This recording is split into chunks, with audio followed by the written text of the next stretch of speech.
The jackpot she always was. Rose Esposito turned 75 on a blistering July afternoon in Henderson, Nevada, just outside Las Vegas. She still lived in the same modest ranch-style house on Desert Rose Lane she'd bought in 1982 with her first big paycheck from the Tropicana showroom. Back then, she was a 20-something dancer with legs that could stop traffic and a smile that lit up the strip. Now the legs ached on rainy days, rare in the desert, but the smile came slower, but it still came. Her only son, Anthony, 38 and comfortably numb in his mid-level casino marketing job, called that morning. "Hey Ma, we're doing a little thing for your birthday tonight. Nothing fancy, just us. 7 o'clock at our place in Summerlin." Rose felt the familiar flutter of hope. Anthony and his wife Jessica rarely invited her over anymore. Their 4-bedroom stucco house with the pool and the outdoor kitchen always seemed too chaotic when she suggested dropping by. But a birthday dinner? That meant something. She spent the afternoon getting ready like it was opening night. She wore the emerald green cocktail dress she'd saved from her last costume sale in '89, still fit thanks to Pilates 3 times a week at the community center. She pinned her silver hair into an elegant updo, dabbed on the Chanel No. 5 she kept for special occasions, and wrapped 3 gifts: a Lego Technic set for 8-year-old Ethan, a glittery makeup kit for 6-year-old Lily, and for Jessica, a bottle of Dom Perignon she'd bought on sale at Total Wine. For Anthony, she had a vintage Mont Blanc pen engraved with his name. She remembered how he used to doodle "Future CEO" on napkins when he was 10. She arrived at 6:45 with balloons and a homemade tiramisu. Jessica opened the door in yoga pants and a tank top, phone in hand. "Oh, hi Rose. You're early." "I brought dessert," Rose said, lifting the box. Jessica glanced at it like it might explode. "We already ordered pizza." "Come in, I guess."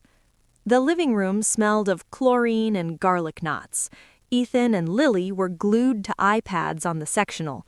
Anthony stood by the kitchen island, scrolling emails. No happy birthday banner, no cake, just paper plates and a stack of Domino's boxes. Rose set the gifts on the coffee table. "Where should I put these?"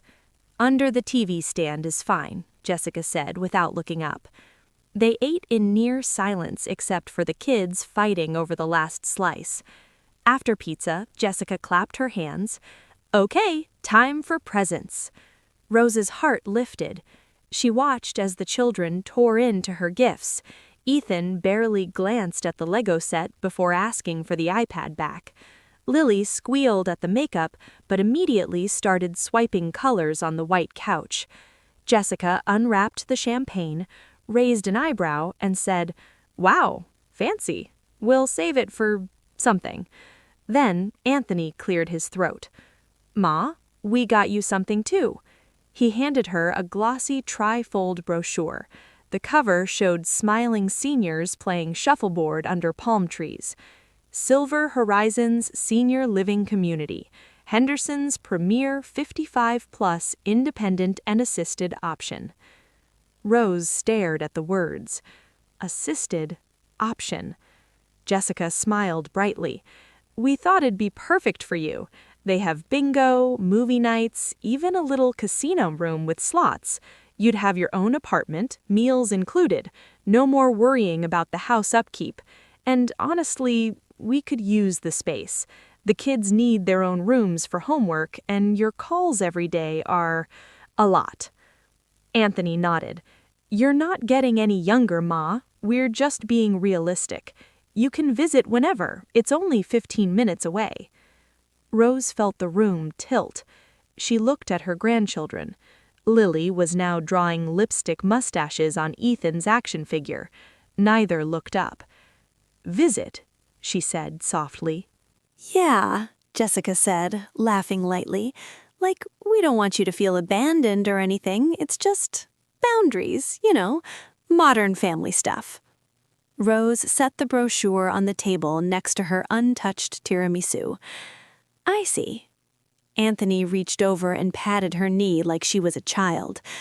"Don't take it hard. It's a gift, really. Freedom for all of us."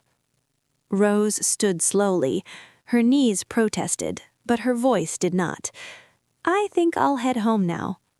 Jessica frowned. "You didn't even open your card." Rose glanced at the envelope on the table. Plain white. No handwriting. She didn't touch it. Driving back down the 215 in the dark, the city lights blurred through tears she refused to let fall. She pulled into her driveway, sat in the car for 10 minutes, then went inside. She didn't cry that night. Instead, she opened the fireproof safe under her bed. Inside were statements she hadn't shown anyone in 20 years. Rose had started as a showgirl, yes, but she'd finished as an accountant. After the dancing dried up in her 40s, she'd gone back to school at UNLV night classes, earned her CPA, and worked 28 years for the Nevada Gaming Control Board, auditing casino books. She'd never told Anthony the full truth. He thought she was just a bookkeeper. She let him. She'd also played smart. From 1995 to 2010, she joined 3 employee investment clubs, poker pros, pit bosses, slot techs, who pooled money into Berkshire Hathaway, Apple at $5 split adjusted, and Vegas real estate flips before the crash. She'd bought distressed condos off-strip in 2009, rented them, sold most in 2018. One she kept. A paid-off 2-bedroom, high-floor unit at the Signature at MGM Grand with strip views. Then there were the annuities, the 401k she maxed every year, the quiet $50,000 life insurance payout from her mother in 2005 she turned into index funds. No flashy spending, just compound interest doing what it does best. Total liquid net worth as of last month's statement, $682,000.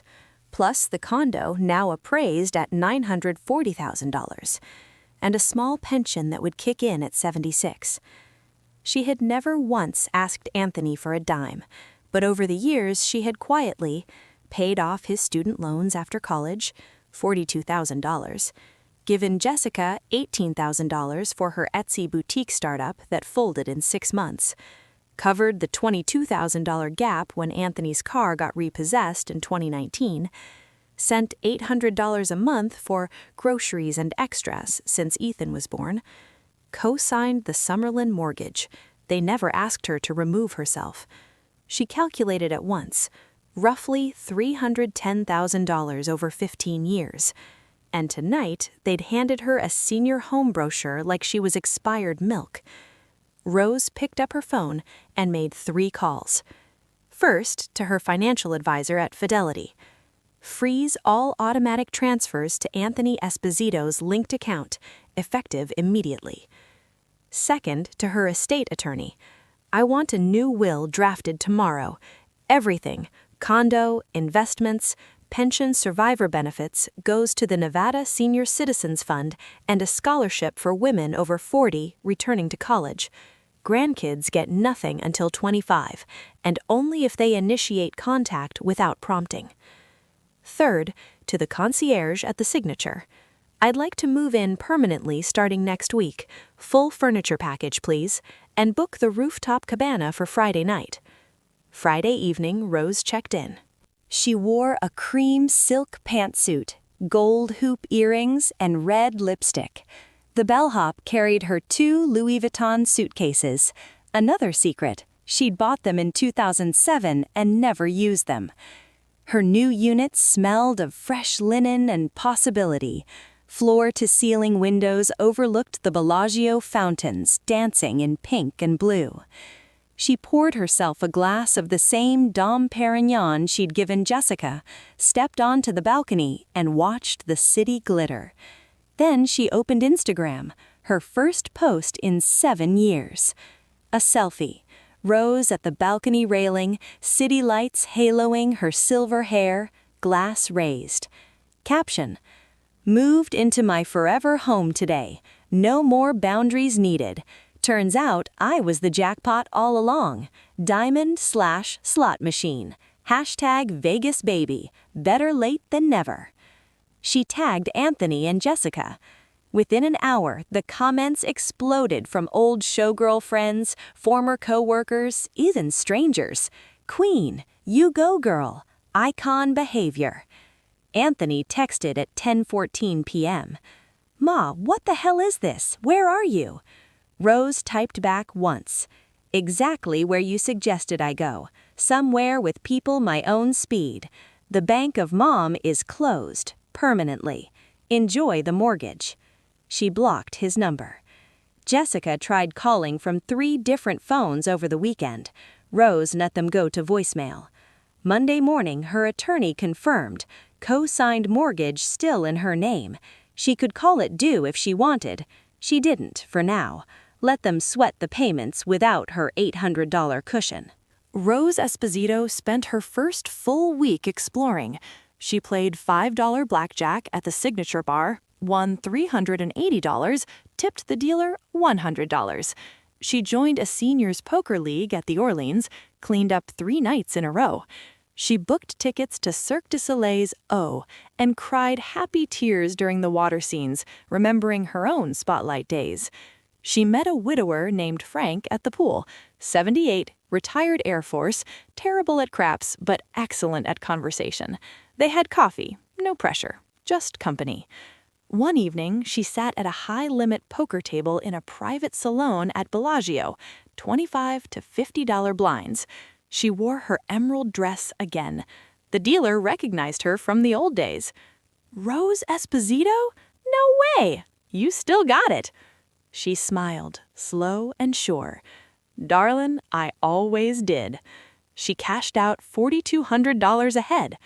As she walked through the casino, slot machines chiming around her, she felt something she hadn't in decades. Weightless, not abandoned, not a burden, just free.